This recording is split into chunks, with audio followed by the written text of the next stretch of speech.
2026-এর বার্তা আমরা দেব যে আগামী নির্বাচনে আমরা কি চাইছি, কি করতে চাইছি, সেটা এখানে যারা হাজার হাজার মানুষ উপস্থিত হয়েছেন এই বার্তা নিয়ে গিয়ে পাড়াতে পাড়াতে, মহল্লাতে মহল্লাতে, বুথে বুথে, চায়ের দোকান থেকে শুরু করে পাড়ার রকে যে যেখানে, খেলার ময়দানে যে যেখানে থাকেন, এই বার্তাটা আমাদের পৌঁছে দিতে হবে। আইএসএফ এর বার্তাকে আমাদের আইএসএফ এর লক্ষ্য উদ্দেশ্য কি? আইএসএফ এর লক্ষ্য উদ্দেশ্য হচ্ছে যে সমাজ ব্যবস্থার পরিবর্তন করতে হবে।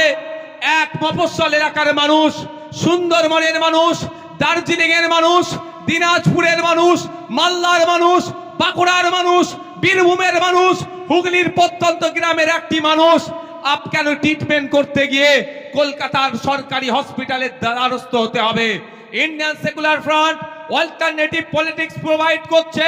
ইন্ডিয়ান সেকুলার ফ্রন্ট কল দিচ্ছে 2026 সালে যদি আমাদেরকে আপনারা সরকারে নিয়ে আসেন, আমরা এই 5 বছর একটা সরকারের সময় পাই, 5 বছর 5টা জেলাতে আমরা কলকাতার পিজি, এনআরএস, আরজি করের মতো স্টার হসপিটাল আমরা বানিয়ে দেব। তাহলে গ্রামের মানুষকে আর শহরে উপস্থিত হতে হবে না। আমরা কল দিচ্ছি আপনাদের। আজকে দেখলে দেখা যাবে শিক্ষা ব্যবস্থা তলানিতে চলে যাচ্ছে। 2012 থেকে 2024 এই সমকালে পশ্চিমবাংলায় প্রায় 25,000 প্রাইমারি স্কুল বন্ধ হয়ে গিয়েছে।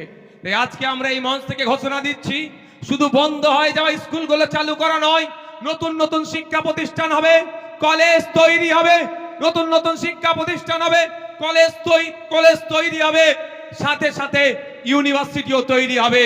দুর্ভাগ্য আমাদের মুর্শিদাবাদ জেলা সারা ভারতবর্ষের পিছিয়ে থাকা জেলাগুলোর মধ্যে যদি আমরা খোঁজ করি একটা জেলা পাবো, মুর্শিদাবাদ জেলা। সেই জেলাতে এখনো পর্যন্ত একটা ফুল ফ্লেজের ইউনিভার্সিটি দেখতে পাচ্ছি না। আমরা শুধু মুর্শিদাবাদ জেলা নয়, 10 লক্ষ 20 লক্ষ মানুষের গড়ে প্রতিটা জায়গায় আমরা সেই ইউনিভার্সিটি তৈরি করব। উচ্চ শিক্ষায় শিক্ষিত যাতে হতে পারে আমাদের সমাজের ছেলেরা, তার ব্যবস্থা আমরা করব যদি 2026 সালে বাংলার মানুষ আমাদেরকে সুযোগ দেয়। আপনাদের জানিয়ে রাখি, আজকের রাজ্য সরকার যে বিচারিতা করছে সংখ্যালঘুদের সাথে, দলিতদের সাথে, আদিবাসীর সাথে, সেই বঞ্চনা থেকে আমরা অবসান ঘটাবো। हमारे यहाँ पे प्यारे, हमारा सबका प्यारा बाबा साहेब अम्बेडकर जी का, उनका 3rd जनरेशन प्रकाश अम्बेडकर जी ऐसे एखे। हम आपको बोलना चाहते हैं, बंगाल में जो अभी सरकार चल रहा है सिर्फ नाम का सरकार चल रहा है, आखिर में सर्कस चला रहा है। क्योंकि यहाँ पे 100 पॉइंट रोस्टर के अनुसार से 22% दलित को जॉब मिलना चाहिए, लेकिन ऑफिशियल ये लोग 22% दलित को जॉब दे रहा है, लेकिन उसमें से 10% असली दलित नहीं है। फेक सर्टिफिकेट डाल के दलित का जहां है ये सरकार छीनना चाहते हैं। हम लोग का लड़ाई है 22% असली जो दलित है उनको जॉब मिले, वही लड़ाई हम लोगों का है। यहाँ पे 6% रिजर्वेशन है एसटी कम्युनिटी के लिए। दुख की बात है, बंगाल में 1 करोड़ आदिवासी नहीं है, लेकिन 1.5 करोड़ एसटी सर्टिफिकेट प्रोवाइड किया गया है। इसका मतलब यही होता है कि 6% जो है, जब उसमें से असली जो आदिवासी है उनको नहीं मिल रहा है, उसको छोड़ के जो नॉन आदिवासी है, जो आदिवासी के जो संरक्षण है, जो रिजर्वेशन है, उसमें से वो लोग खा जा रहे हैं। तो हमारा मंच इस दिन आज यहाँ से ऐलान करना चाहते हैं, अगर हम लोग सत्ते में आएंगे 22% जो दलित के लिए जॉब है, रिजर्वेशन उनको सही से मिलेगा, 6% जो आदिवासी के हैं वो मिलेगा। साथ में रंगनाथ मिश्रा जी का जो कमीशन है, बैकवर्ड क्लास का जो माइनॉरिटी मुस्लिम है उनका जो 10% देने के लिए बोला है, हम लोग देंगे। 100টা চাকরি হলে 10টা অনগ্রসর মুসলমান চাকরি পাবে, 22টা দলিত চাকরি পাবে, 6 জন আদিবাসী পাবে প্রকৃত। এর ব্যবস্থা আমরা করব যদি 2026 সালে আমাদেরকে নিয়ে আসা হয়, আমরা করব। আমরা এই মঞ্চ থেকে কি বলছি? আমাদের অধিকার, পরিযায়ী শ্রমিকের অধিকার, ইন্টার স্টেট মাইগ্রেন্ট লেবারস অ্যাক্ট 1979 কেন্দ্র সরকারের আইন। এই মাইগ্রেন্ট লেবারদের এই যারা নানান রকম অত্যাচার অনাচার হচ্ছে, এইগুলো বন্ধের জন্য। কিন্তু দুর্ভাগ্য আজকে এখানে যারা উপস্থিত হয়েছে মুর্শিদাবাদ, মালদা, দিনাজপুর রাজ্যের বিভিন্ন জায়গা থেকে এসেছেন, যাদের অনেকের বাড়ির লেবার ছেলেরা মাইগ্রেন্ট লেবার হয়ে ভিন্ন রাজ্যে কাজ করছেন, আপনাদেরকে জানানো হয়নি inter state migrant labour act 1979টা কি, ওখানে প্রত্যেকটা যে মাইগ্রেন্ট লেবার আছে তার অধিকার সুরক্ষিত আছে।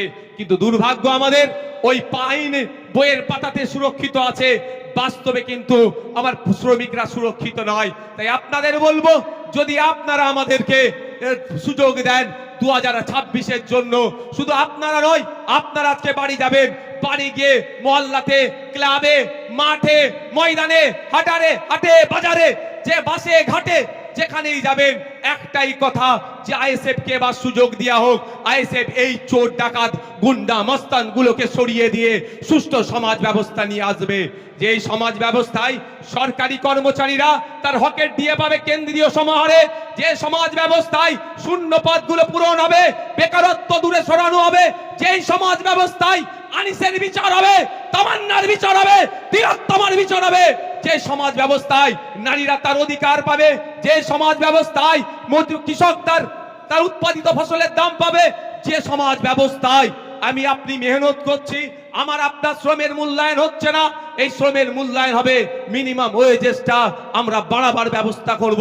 যে এই সমাজ ব্যবস্থায় নারীদের হাতে শুধু 1000-1200 টাকা তুলে দেওয়া নয়, নারীদেরকে ক্ষমতায়ন করতে গেলে আমরা মনে করি কম করে 5000 টাকার ব্যবস্থা করতে হবে। সেই সমাজ ব্যবস্থা আমরা নিয়ে আসবো। তবে হ্যাঁ, 5000 টাকা দেওয়ার সাথে সাথে রাজ্য কিছু কাজ বুঝে নেবে। এই সুষ্ঠু সমাজ ব্যবস্থা আনবো, যেখানে বর্ণগত, জাতিগত, ধর্মগত, নারী পুরুষের কোনো ভেদাভেদ থাকবে না, যেখানে সবাই আমরা মানুষ, আমাদের সামাজিক পরিচয় আমরা সেটা নিয়ে মাথা তুলে বেঁচে থাকবো। সেই সমাজ ব্যবস্থা নিয়ে আসবো। বাংলার মানুষ যদি 2026 লোক বিধানসভা নির্বাচনে আমাদেরকে সুযোগ দেয়, তবে আপনাদের উপস্থিতি প্রমাণ করে দিচ্ছে যে বাংলার অলিতে গলিতে ইন্ডিয়ান সেকুলার ফ্রন্টের যে জয় জয়কার হবে, সেটার আপনাদের উপস্থিতি আছে কিন্তু প্রমাণ করে দিচ্ছে। আপনারা মাঠে যারা আছেন, আপনারা হয়তো বাইরে যেতে পারছেন না, আমি তো একটার পরে এখানে এসেছি, আমি বাইরের অবস্থাটা একটু ঘুরে ঘুরে দেখছিলাম। আপনারা এখানে যে রকম মানুষ আছেন, এর কয়েক গুণ বেশি মানুষ বাইরে শুধু ঘুরছে, জায়গা পাচ্ছে না বলে। আপনাদের ঘোষণা অনুযায়ী আমি গত বছর ঘোষণা দিয়েছিলাম, আমরা বলেছিলাম আমরা চেষ্টা করব কলকাতায় ব্রিগেডে করা, কিন্তু আমরা যখন অ্যাপ্লিকেশন করেছি আমাদেরকে জানানো হয়েছে এই সময় এই আর্মিদের কোন একটা ট্রেনিং চলছে, সেই মার্চ মাস পর্যন্ত ব্রিগেড ময়দান দেওয়া যাবে না। সুতরাং আমরা সেখানে বুক করতে পারিনি, ফলে আমরা এখানে বুক করেছি। তবে আপনারা সাথ দিলে শুধু ভাঙড় থেকে নয়, রাজ্যের বিভিন্ন প্রান্ত থেকে 2026 বিধানসভায় ডবল ডিজিটের বিধায়ক ইন্ডিয়ান সেকুলার ফ্রন্ট পাচ্ছে। তারপরে আমরা আশা করব, এবং আর্মিদের ট্রেনিং কখন আছে সেটাও প্রয়োজনে দেখে নেব, তার ট্রেনিং এর ফাঁকে বা ট্রেনিং এর পরেই আপনাদের সাথ নিয়ে আবার আপনাদেরকে নিয়ে কলকাতায় আমরা ব্রিগেড ময়দান ভরাবো অধিকারের জন্য। বন্ধুগণ, আজকের এই অধিকার সবাই বিভিন্ন বিষয় ছিল, অনেকে চর্চা করেছে। আমি টু দা পয়েন্ট এসআইআর নিয়ে একটু বলতে চাই। আপনারা কারা শুনতে চান একটু হাত তুলে দেখান তো, এটা হাতটা তুলে রাখুন, হাতটা একটু তুলে রাখবেন। অসুবিধা হচ্ছে না তো কারো? অসুবিধা হচ্ছে না তো? ইভিএম মেশিনের সামনে গিয়ে খাম চিহ্নটা দেখব, আর যেখানে খাম চিহ্ন থাকবে না আমাদের নেতৃত্বরা যেটা বলবেন সেখানে আমরা অন্য কোনো বুদামে হাত দেওয়ার দরকার নাই।